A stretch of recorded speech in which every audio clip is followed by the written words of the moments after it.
who says you can't turn young people onto politics. Our region now boasts the youngest councillor in the country, and he's not the only one giving local councils a makeover. Rob Whitehouse reports. A college campus is probably the very last place you'd think of looking for a burst of interest in local politics. But recently, here in Nottinghamshire, there's been something of a surge of young candidates getting elected.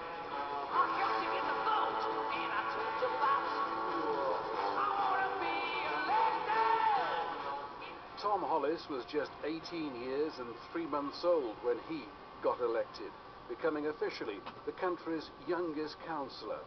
I was proud, but one thing you've got to remember, Rob, is that I wasn't elected because I was 18.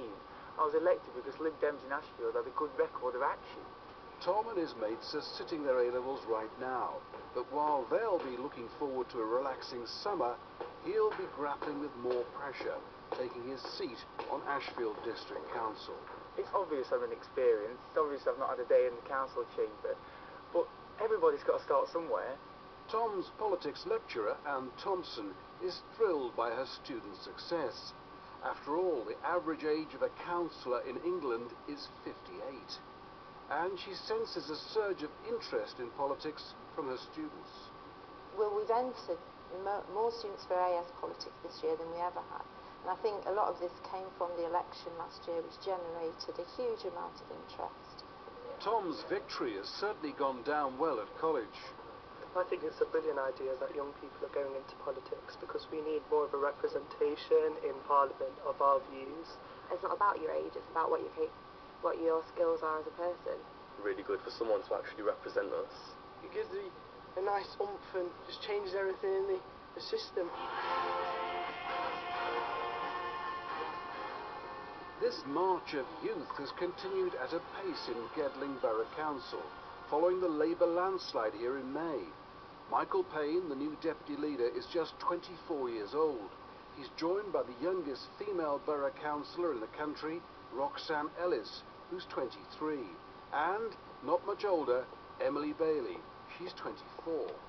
Nobody ever said to me, you're young, or you're too young to be in politics. I think that's quite refreshing. Well, it's great to be the youngest female councillor, but at the same time it's very disappointing because if the youngest male councillor is 18 and the youngest female is 23, we've got a lot of catching up to do. 43% of councillors at the moment in the UK are retired, and I don't think that local government should become a place of the rich and retired. I think that it should be a place that's representative of our whole society. We've got a lot of pros and cons. But after the euphoria of victory comes the hard work of handling the cuts. And Labour group leader John Clark, who's 64, believes his young deputy has already proven his worth. There's a touch of Alan Sugar about this pairing. It's a little bit like an apprenticeship. We've got a deputy leader there as well that's willing to learn, and that's the one thing that we've been missing in local politics for years. People actually getting involved, younger people getting involved. There's a great relationship, and look, you know, I said at the beginning, me and John don't let age come into it, and what he's very clear on, and I think it's a testament to him as a leader, is that he's got a diverse range of people around him, and he listens to all of the advice, and then we make decisions as a group, and I think that's the best thing for the people of Gedling. Back home in Sutton in Ashfield, Tom Hollis, a keen cricketer, has hit the family's entrenched voting habits for 6. Single-handed, he's turned his Labour voting mother and Tory-leaning father into Liberal Democrats. And he's not stopped there. Grandma, Grandad, everybody, yeah. Oh, he's got the lot. He's got the lot, yes. He's the full house. Of course, starting early in politics is nothing new. No one will ever forget the young William Hague's Churchillian performance at the 1977 Tory Party conference. It's all right for some of you. Half of you won't be here in 30 or 40 years' time.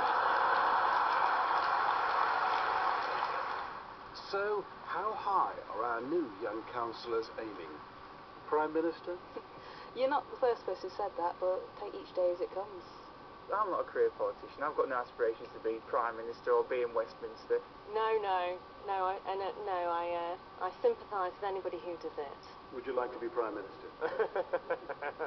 You know, we'll see what happens as things go forward. I'm sure there are lots of people who'd like to be Prime Minister, but, you know, there's a job to do here in Gedling. Did you spot a future Prime Minister there, Rob Whitehouse, with that report? Next.